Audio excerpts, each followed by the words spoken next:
Hello everyone, সকলকে scientific astrologer BD চ্যানেলে স্বাগত জানাই।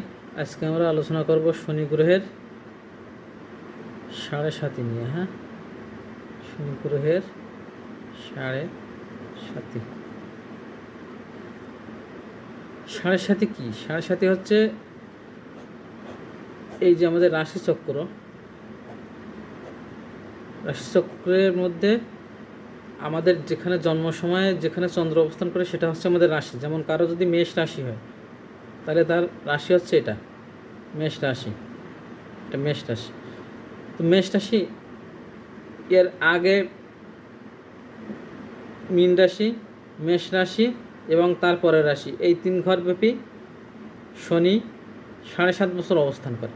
শনি মহারাজ প্রত্যেকটা রাশিতে 2.5 বছর করে অবস্থান করেন। সেক্ষেত্রে কারো যদি জন্মরাশি হয় মেষ রাশি তাহলে তার 7.5 হবে। শনি যখন মীন রাশিতে, মেষ রাশিতে এবং বৃষ রাশিতে, এই 3টে রাশিতে অবস্থান করবে 2.5 বছর 2.5 বছর 7.5 বছর অবস্থান করবে। এই সময়টা হচ্ছে শনির 7.5 মেষ রাশির পক্ষে।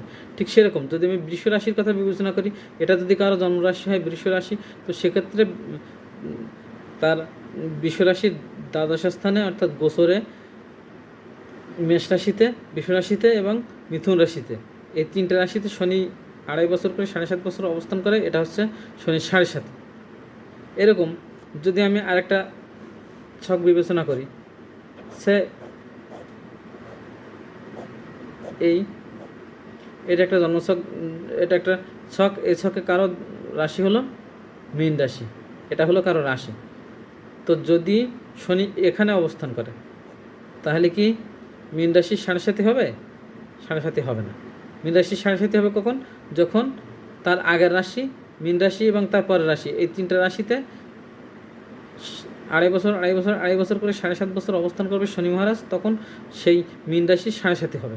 যেমন এক্ষেত্রে যদি শনি যদি এখানে অবস্থান না করে, শনি যদি এইখানে অবস্থান করে, তাহলে সেক্ষেত্রে বলতে পারি যে মীন রাশির শনি 7.5 প্রথম পর্যায়ে চলছে। আর যদি শনি এইখানে অবস্থান করে তাহলে মীন রাশির জন্য দ্বিতীয় পর্যায়ে চলছে 7.5। আর যদি শনি এখানে অবস্থান করে তাহলে মীন রাশির জন্য শনি 7.5 তৃতীয় পর্যায়ে চলছে। এই হলো 7.5 ব্যাপার। এখন 7.5 হলেই কি সেটা সবসময় খারাপ হবে, নাকি এর কোনো পজিটিভ দিক আছে, নাকি এই 7.5 প্রবলেম কী কী হতে পারে, এর থেকে ওভারকাম করার উপায় কী, সেগুলো একটু আলোচনা করি।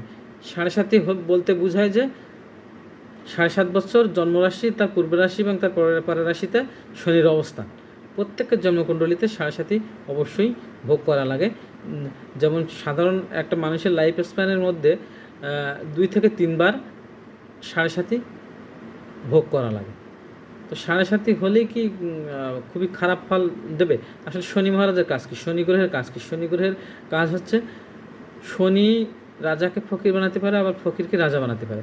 অর্থাৎ যদি কারো জন্মকুণ্ডলিতে শনি খুব শুভ হয়, তুঙ্গি হয়, শুভ গ্রহের সাথে সংযুক্ত হয়ে অবস্থান করে, শুভদৃষ্ট হয় বা সক্ষেত্রী হয় বা শুভ গ্রহের সাথে অবস্থান করে, তাহলে সেক্ষেত্রে তার গোচরে যে শনি যদি 7.5 আসেও তাহলে তার সেরকম কোনো ক্ষতি হবে না। আবার যার জন্মকুণ্ডলিতে শনি মঙ্গলের সাথে অবস্থান করতেছে বা রাহুর সাথে অবস্থান করতেছে, পাপ সংযুক্ত হয়ে অবস্থান করতেছে বা পাপ দৃষ্টি হয়ে অবস্থান করতেছে বা খুব খারাপ পজিশনে আছে জন্মকুণ্ডলিতে বাচ্চাটে, সেক্ষেত্রে যদি শনি 7.5 চলে আসে, তো সেই 7.5 অবশ্যই তার শান্তি বিধান করা উচিত। অন্যথা তার মনোকষ্ট, অর্থনৈতিক কষ্ট, বিদেশ গমনে বাধা, বিদেশে গিয়ে কষ্ট, বিভিন্ন প্রকার ত্যাগ তিতিক্ষা এবং নানাবিধ বিপদের সম্ভাবনা পরিলক্ষিত হয়। এছাড়া মানুষের জন্মকুণ্ডলিতে অষ্টম শনিও অশুদ্ধ ফল প্রদান করে থাকে। যেমন আমি 7.5 সাথে অষ্টম শনি বলি। অষ্টম শনি, এবার এটা নিয়ে আলোচনা করি একটু।